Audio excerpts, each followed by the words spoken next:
इसमें कोई शक नहीं है। ये अंतरराष्ट्रीय इंटरनेशनल कॉन्स्पिरेसी या इंटरनेशनल साजिश है।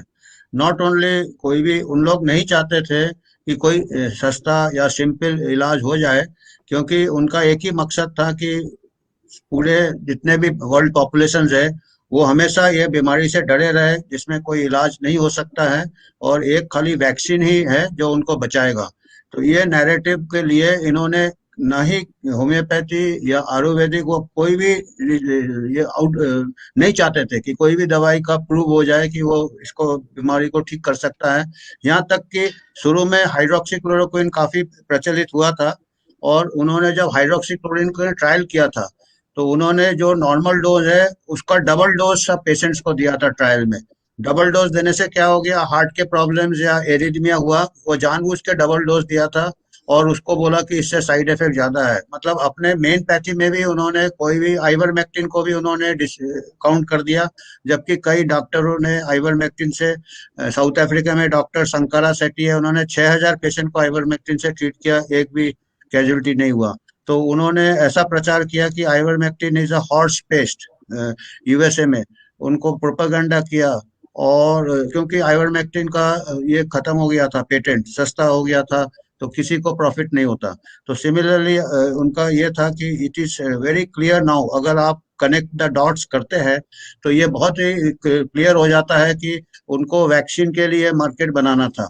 और वो कोई भी ट्रीटमेंट हो, चाहे वो आयुर्वेदिक हो, चाहे होम्योपैथिक हो, और इवन मेन स्ट्रीम मेडिसिन में हो, वो भी सिंपल ट्रीटमेंट को वो ये नेगेटिव तरीके से दिखाते थे जिसमें लोगों का फेथ चला जाए। और वहाँ यहाँ तक कि यहाँ पे तो फिर भी इंडिया में फ्रीडम है, डॉक्टर आइवरमेक्टिन प्रिस्क्राइब कर सकता है, ओवर द काउंटर अवेलेबल है। बट कुछ कंट्रीज में अगर डॉक्टर ने आइवरमेक्टिन प्रिस्क्राइब किया तो उसका लाइसेंस छीन लिया जाता है। और ये तो बात सही है। और यहाँ तक कि अमेरिका में या अदर डेवलप्ड कंट्रीज में, जैसे आपने बोला है कि जिस पेशेंट को कोई सिम्टम नहीं है उसको बोलते थे कि आप घर जाइए, घर में बैठिए, जब आपको सांस फूलेगा या आप नीले हो जाएंगे तभी अस्पताल आइएगा। तो ये तो जानबूझ के एक लगता है कि कोई भी जो मेडिकल प्रैक्टिस इन्होंने किल कर दिया है, क्योंकि मेडिकल प्रैक्टिस क्या होता था, इंडिविजुअल डॉक्टर इंडिविजुअल पेशेंट को देखता था, कोई ऐसा स्ट्रिक्ट गाइडलाइंस नहीं होते थे। Guidelines are meant only for just for support, not as a rule of binding. तो इस पेंडेमिक में उन्होंने इसको एक प्रकार से बाइंडिंग या ऑटोनॉमी जो होता है डॉक्टर्स का वो छीन लिया है। ये खाली होम्योपैथ आयुर्वेदिक डॉक्टर ही नहीं है, जो मेन स्ट्रीम डॉक्टर्स है या जो सो कॉल्ड एलोपैथिक है उनके भी हाथ बांध दिए हैं। तो ये तो बहुत हम मैं मानता हूँ इसमें आप जैसे कह रहे हैं कि क्रिमिनल है कि नहीं है, ये तो इंटरनेशनल मूवमेंट चल रहा है। क्रिमिनल चार्जेस लाए जा रहे हैं जो लोगों ने ऐसे गाइडलाइंस बनाए थे। तो already there is a international movement to try this people under criminal law. जैसे कि यहाँ तक कुछ लोग कहते हैं जैसे न्यूरम्बर्ग ट्रायल्स हुए थे सेकेंड वर्ल्ड वॉर के बाद, ऐसे ही ट्रायल्स होना चाहिए। इसमें डॉक्टर्स भी शामिल हो जो कि गवर्नमेंट के जो गाइडलाइंस बनाए हैं, जो डॉक्टर्स है वो भी criminal already, it is the charges के लिए लोग ऐसे मांग कर रहे हैं। डॉक्टर साहब ये बताइए कि अभी जो ये कहा जा रहा है, डॉक्टर बैनर्जी, डॉक्टर बैनर्जी ये कहा जा रहा है कि ओमिक्रॉन जो है वो सबसे माइल्ड है और नाउ इट हाँ इज बिल्कुल, एन एंड ऑफ पेंडेमिक। बिल्कुल सही बट है। इसमें तो लेकिन ये तो कॉमन सेंस है, इसमें साइंस भी नहीं है। देखिए, इंडिया का डेटा देखना चाहिए। इंडिया का जो पहले वेरिएंट्स थे, जो कोई आप डेल्टा वेरिएंट कहे सबसे खतरनाक, उसका भी जो हमने सीरो सर्वे किया 90 करोड़ इंडियन को हो गया और करीब 4-5 लाख 4 लाख डेथ हुआ। तो उससे इन्फेक्शन फेटेलिटी रेट इज 0.05%। और ये कहते हैं कि Omicron is 7 times less Leathern. तो आप 0.05 को 7 से या 10 से डिवाइड करते तो आप सोचेंगे इसका इन्फेक्शन फेटेलिटी और कम हो जाएगा। दूसरी बात है कि इसमें हॉस्पिटलाइजेशन भी कम हो रहा है। इसके बाद दूसरी बात है, इसको कहते हैं कि इट इज 7 और 10 टाइम्स मोर ट्रांसमिसेबल। तो अगर इतना ट्रांसमिसेबल है तो आप पहले वाले वेरिएंट को तो आप रोक नहीं सके, विच वॉज लेस ट्रांसमिसेबल, उसको आप रोक नहीं सके। वो चारों तरफ फैल गया, 90% पॉजिटिविटी आ गया दिल्ली में। तो इसको कोशिश भी नहीं करना चाहिए कि आप रोके, उससे नुकसान होगा, फायदा कुछ नहीं होगा। और तीसरी बात है, ओमिक्रॉन अगर फैल जाएगा तो हमको तो नेचुरल इम्यूनिटी मिल जाएगा, चौथी बात है कि जो इजराइल के स्टडीज है वो कहते हैं कि जिसको नेचुरली रिकवर्ड पेशेंट्स है, जिसको नेचुरल इम्यूनिटी मिला है, उसका 13 टाइम्स ज्यादा स्ट्रांग है कंपेयर टू वैक्सीन इम्यूनिटी।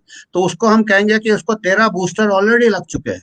मतलब अगर हम उसको लेके चलेंगे, सिंपल कॉमन सेंस है, तो 13 बूस्टर लग गए तो अभी तो वैक्सीन का जरूरत ही नहीं है। और मेरे को लगता है ओमिक्रॉन हमारे कंट्री में इतना नहीं फैलेगा जितना दूसरे कंट्री में फैलेगा। फैलेगा भी तो बहुत माइल्ड है, माइल्ड होगा। तो हमको खाली डेथ्स गिनना चाहिए, केस काउंट नहीं करना चाहिए, कॉन्टैक्ट ट्रेसिंग इमीडिएटली बंद कर देना चाहिए। इसमें खाली पैनिक होगा, और सेकेंड वेव जैसे पैनिक में कई लोग हॉस्पिटल क्राउड करेंगे, दूसरे बीमारियों की ट्रीटमेंट नहीं करेंगे, सब कुछ बंद कर देंगे, तो उससे हमको बहुत कोलेटरल डैमेज होगा। एक बार हमने जो लेसन सीखा है सेकेंड वेव से, हमको दोबारा नहीं उस गलत रास्ते में जाना चाहिए।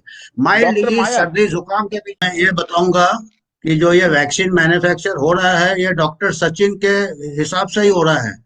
उन्होंने कहा कि किसी को मारना नहीं चाहिए, वायरस को नहीं मारना चाहिए। ये वायरस को कहाँ मार रहा है? ये वायरस को तो फैला रहा है। खुद ही बोल रहे हैं हम ट्रांसमिशन बढ़ा रहे हैं। और ये तो जो वैक्सीन से अच्छा म्यूटेशन किया है, ओमिक्रॉन आया, तो ये आपको मार नहीं रहा है, आपका खाली पॉकेट खींच रहा है। तो ये आप उससे ये रही है कि ये आपके पद्धति से ही वैक्सीन बना रहे हैं, ये किसी को मार नहीं रहे हैं।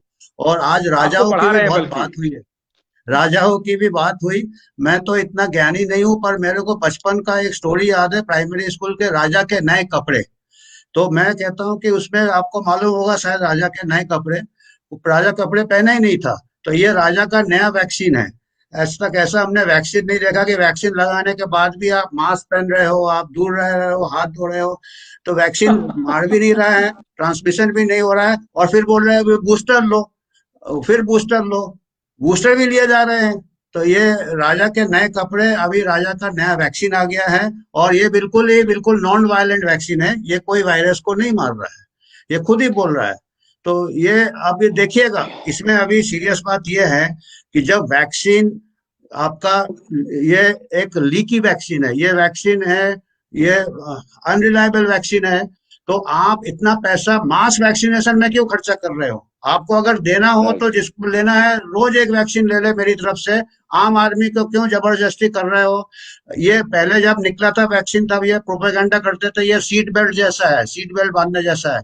ठीक है, हम सीट बेल्ट बांध के कार को लेके बाहर निकलते हैं, अभी सीट बेल्ट बांध के गैराज में थोड़ी बैठे रहते हैं। अभी आप वैक्सीन लेके मास्क पहनो, लॉकडाउन करो, कहीं नहीं जाओ, ऐसे हमसे मजाक कर रहे हैं। आम आदमी इसको भी झेल रहा है। मतलब ये तो, मैं साइंस तो छोड़ो, कॉमन सेंस की बात कर रहा हूँ। राजा के नए कपड़े, राजा के नए वैक्सीन, सीट बेल्ट पहन के आप गैराज में बंद हो। अब इससे आगे और मूर्खता है, या तो मूर्खता है, यह तो राजा या तो क्रिमिनल है या मूर्ख है। तो ये दोनों चीज में ही खतरा है प्रजा को।